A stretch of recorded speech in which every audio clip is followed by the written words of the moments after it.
Olá pessoal, bem-vindo ao canal Investigação e Lei TV. Meu nome é Sandra Di, sou advogada e ativista contra o tráfico humano, toda terça e sexta trazendo casos solucionados, casos sem solução e também de desaparecimentos misteriosos. Pessoal, o caso de hoje aconteceu na Austrália.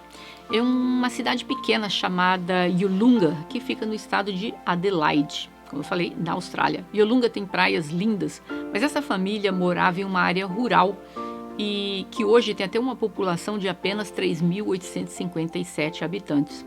Tudo ocorreu em 6 de setembro de 1971. Clifford Cecil Bartholomew, sua esposa Heather Alice Bartholomew, de 40 anos, na época dos fatos. Eles eram casados e tiveram 6 filhos, mas ela tinha um filho de um relacionamento, de um casamento anterior, um rapaz chamado Kevin Bartholomew, de 19 anos. Eles moravam nessa pequena fazenda no sul de Hope Forest, na cidade de Adelaide. Moravam com eles, vamos lá, vários filhos. Christine Heather, 17 anos, Sharon Anne, 15 anos, Helen Joy, 13 anos, Gregory Kim, 10 anos, Roger Clifford, 7 anos e Sandra, de 4 anos. Na casa morava também a cunhada dela, Winnie Mary Kenny, de 26 anos, o filho dela, Daniel Bryan, de 18 meses. O casal vivia bem, mas tudo complicou-se quando eles permitiram que um jovem chamado Max, que estava se recuperando de uns ferimentos que recebeu enquanto lutava na guerra do Vietnã, ele foi ficar na casa desse casal. O marido da Heather começou a suspeitar que o casal estava tendo um romance. Ela negou e o casal vivia brigando por causa desse homem. Ela começou a lavar a roupa do homem, mas não lavava a roupa do marido, e isso enfureceu o marido dela.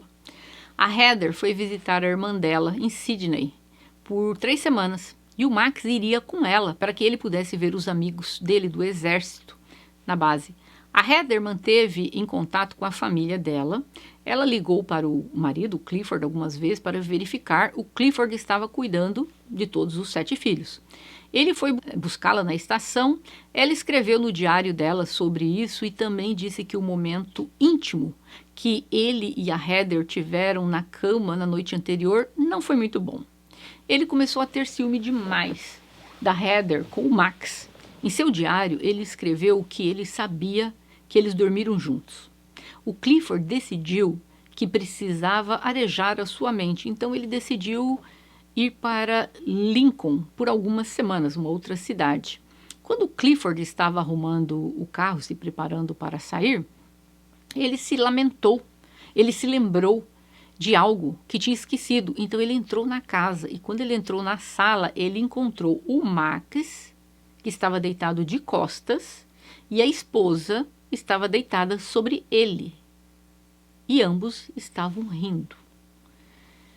Quando o Max viu, o Max disse, oh meu Deus. Ele pediu desculpas, disse que estava apenas fazendo cócegas. E o Clifford disse a ele para parar. Ele não estava acreditando nada disso. Ele acabou viajando. Quando ele voltou, as coisas estavam realmente piores entre o casal. O relacionamento estava miserável. O Clifford, então, ele foi buscar a correspondência. E dentro da caixa do correio havia uma carta endereçada ao Max. Aí o Clifford reconheceu a caligrafia. Era de outro homem. Ele abriu e leu. E aí o Clifford obteve a prova que a mulher dele estava tendo um caso com o Max. Porque a carta do amigo dele, do Max, falava a respeito disso. Acontece que o Max não negou nada. Ele arrumou as coisas dele e ele foi embora. A Heather explicou que estavam apenas bebendo e decidiram escrever a carta como um motivo de piada. Ela tentando dizer que fizeram a carta junto e mandaram. Ele não acreditou.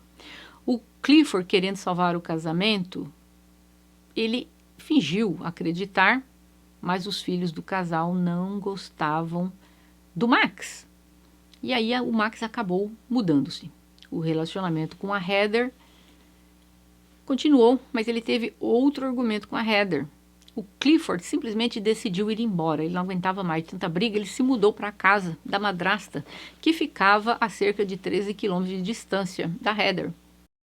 E a Heather disse, você sabe que eu sou grata por tudo que você fez por mim e pelas crianças, mas você sabe o que eu acabei de perder? Tudo e qualquer sentimento por você. Eu não sinto mais nada por você. No dia dos pais, 5 de setembro, o Clifford foi todo lá animado na fazenda, comprou presente para as crianças, ele comprou alguns pirulitos, comprou alguns refrigerantes para os mais novos e depois ele foi para ver o filho mais velho, que era somente o filho dela, né? Mas que ele tratava como filho, o rapaz de 19 anos. E o jovem, esse rapaz, ele comprou um rifle calibre 22 e ele também comprou uma garrafa de rum, o Clifford, tá? O Clifford foi lá visitar, chegou lá na casa, não tinha ninguém dia dos pais, todo mundo tinha saído, só tava o enteado lá. Quando o Clifford chegou na fazenda, ele disse assim, eles foram visitar membros da família. Poxa vida, o Clifford se sentiu insultado. Então ele falou que ele foi menosprezado no dia dos pais. E ele tinha falado para ela que ele iria vir. Então, segundo falou, né, o caso o devastou realmente. O filho mais velho dela disse para o Clifford que a mãe dele estava se mudando com todos os filhos do casal para a cidade de Adelaide, para ela conseguir um emprego de garçonete para ela sustentar a família. E quando os filhos retomaram para casa, apenas o bebê Sandra Jane, a criança de 4 anos, o abraçou. O resto da família, todos ignoraram Clifford, e ele acabou se sentindo insultado. Ele disse, depois que sentiu-se sozinho, depois do jantar, o Clifford e o Neville, o rapaz, né, beberam um pouco de cerveja, assistiram um pouco de coisa na televisão e tal, e na hora de sair, o Clifford fez um esforço para falar com a Heather, e eles foram para o quarto, e eles conversaram, e a Heather disse que não havia mais nada entre eles, e tampouco não havia esperança de qualquer tipo de reconciliação. E disse que ele sempre poderia visitar as crianças em Adelaide, contanto que ele não interferisse na vida privada dela. Ele acreditava que sua esposa estava tirando seus filhos e destruindo a família dele, a família feliz, segundo ele disse, né? Ele se sentiu que ele era incapaz de cuidar adequadamente dos filhos e para proteger seus filhos, ele chegou a uma conclusão. Ele teria que eliminar a sua esposa. Clifford foi no galpão, pegou um martelo e um rifle, então ele silenciosamente entrou na casa, foi para o quarto da Heather.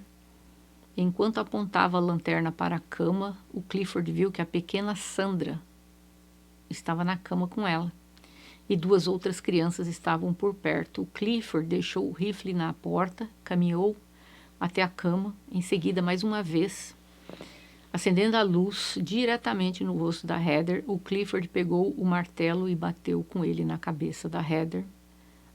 Ela acordou, começou a gritar pela irmã dela. O Clifford a atingiu com o martelo novamente, nocauteando-a. A irmã dela veio para ajudar a Heather, mas ela conseguiu correr para fora.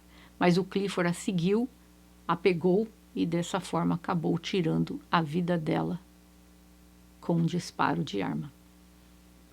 Ele usou a arma que ele havia comprado para o enteado dele, o Neville, o filho mais velho. O filho mais velho acordou e brigou com o Clifford, mas o Clifford pegou o martelo, atingiu o Neville, nocauteando também no corredor. O Clifford olhou para cima e ele viu a filha dele de 17 anos, Christine, parada no quarto da Heather, e ela implorou para o pai não fazer isso, e o Clifford colocou o rifle perto da cabeça dela e puxou o gatilho.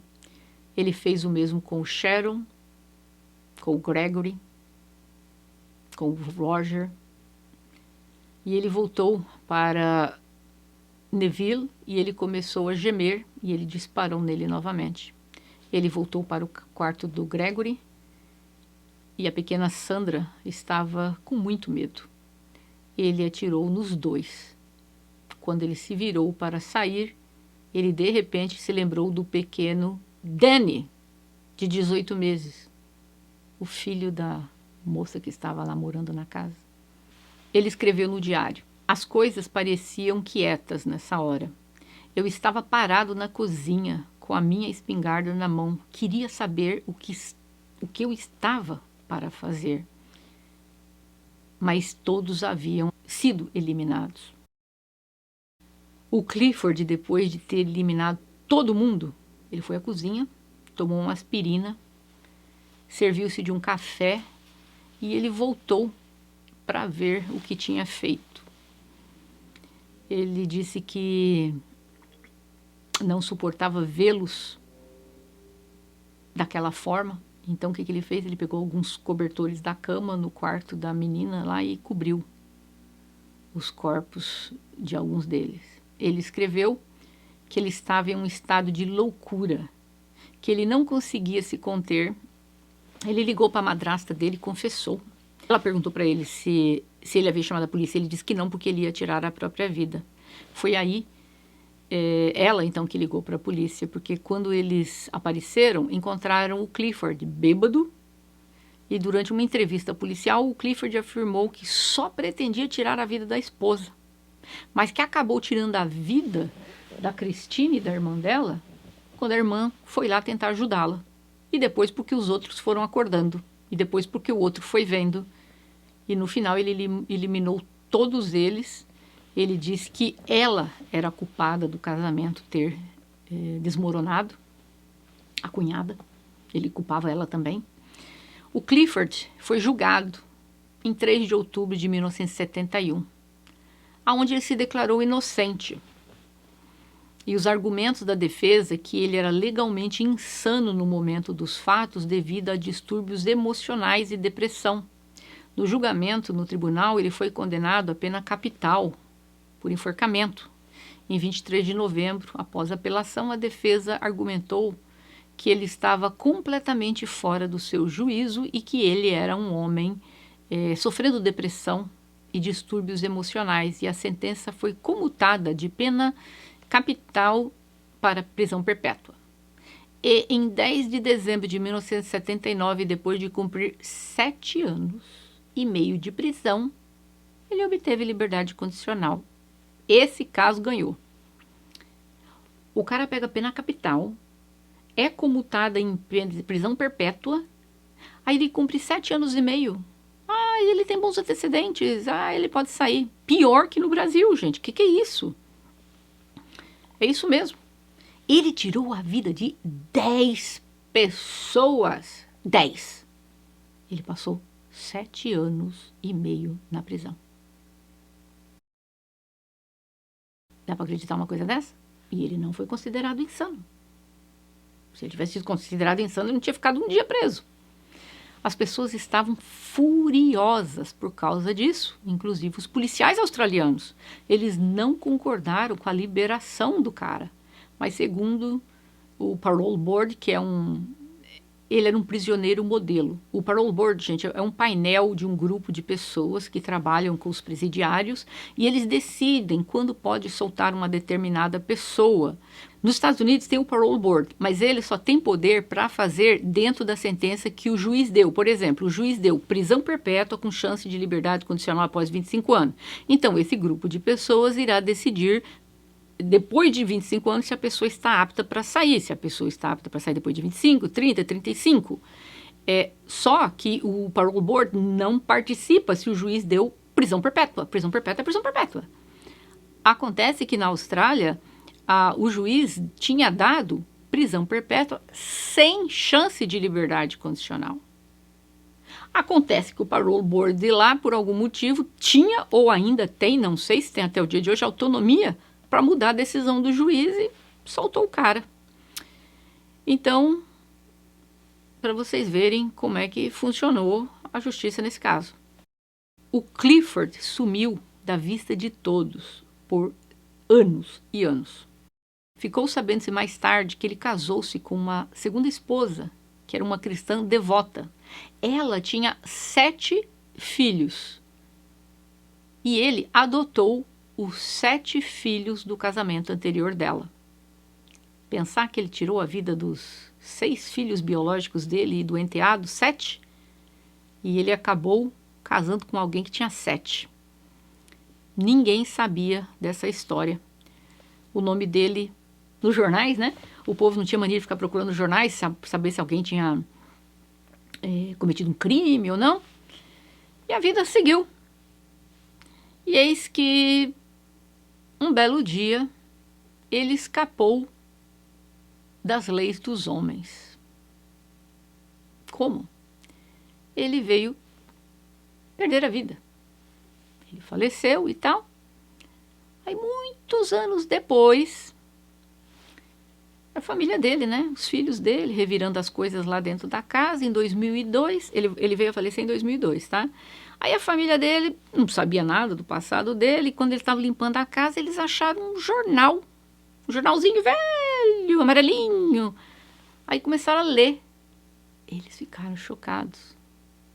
Que aquele homem, que ele chamava de pai, que ele adotou os filhos dela, ele tinha tirado a vida de 10 pessoas. Eles não acreditaram, porque eles passaram 20 anos com esse homem.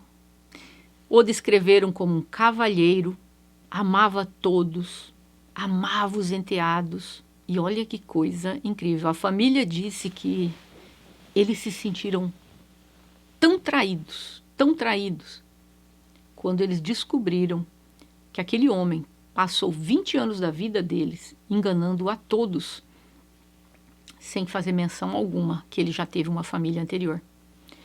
Em 2019, uma equipe de pesquisadores revelou uma pesquisa abrangente sobre aniquiladores de família.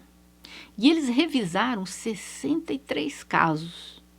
Em mais de 18 países, em quase todos os casos, as pessoas que cometeram tais atrocidades eram homens, aproximadamente 50% dos casos eram homens. A pesquisa descobriu que há 2 tipos diferentes de aniquiladores de famílias. Primeiro é o tipo desanimado.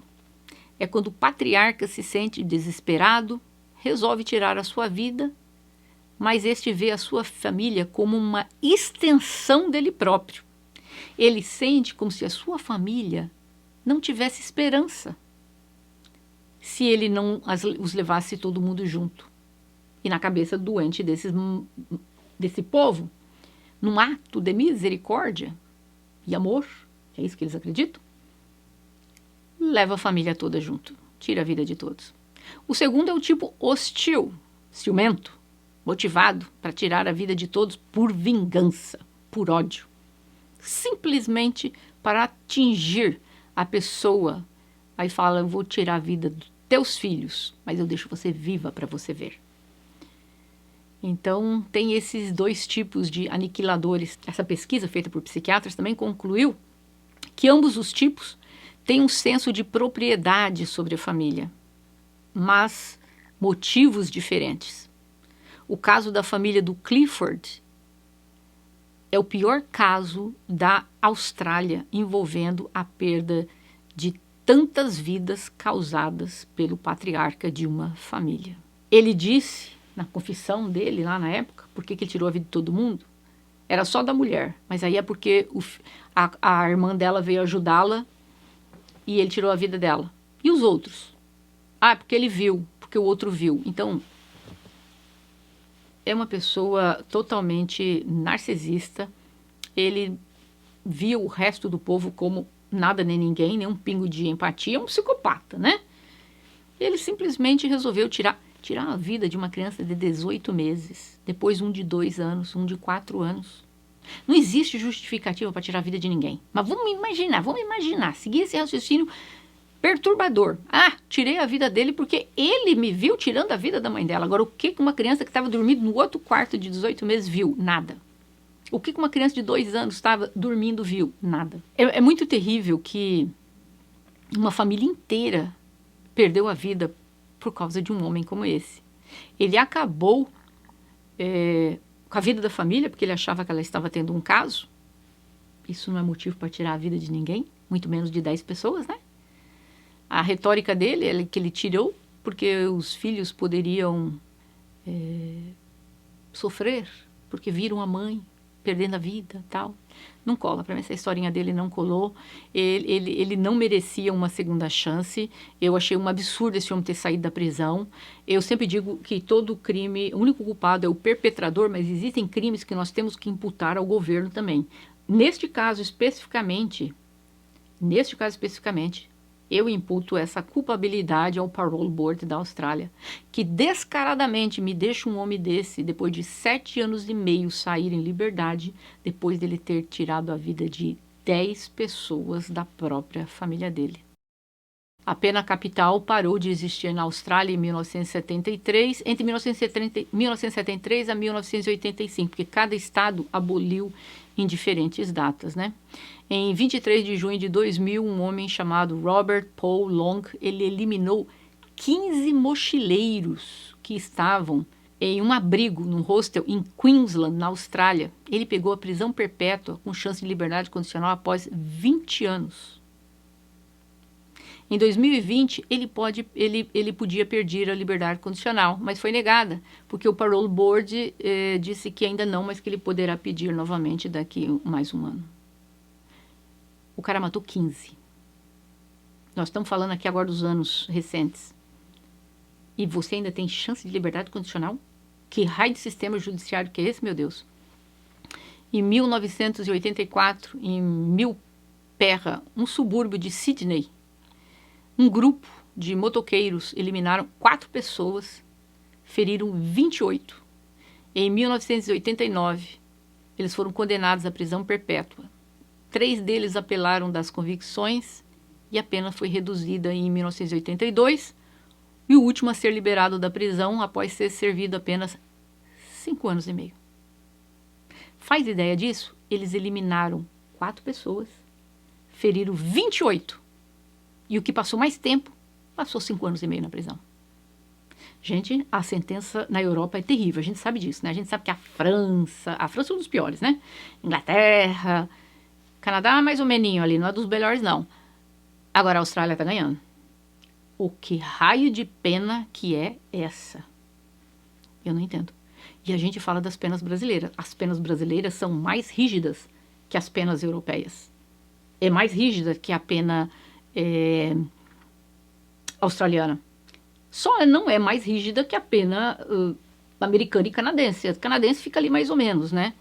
Não estou falando dos países do Oriente Médio, né? Porque lá o sistema é outra coisa, né? A gente não vai nem para o sistema judiciário. Lá é outro sistema, né? China, aquele pessoal lá, o sistema é outro. Então a gente sabe que lá você cometer um crime, bye bye, né? É diferente. Então a gente está falando de sistemas civilizados, vamos dizer assim, né? De judiciário, mas infelizmente é uma vergonha. É isso, eu gostaria de ouvir de vocês. Vocês acham que passar 7 anos e meio na prisão foi suficiente para alguém que eliminou a vida de 10 membros da família, inclusive de crianças de 18 meses, 2 anos, 4 anos, 7 anos? É isso, pessoal, é o caso de hoje. Não esqueça de deixar o gostei para o YouTube entender que esse caso é bom e recomendar para outras pessoas. E eu vejo vocês em breve. Até mais.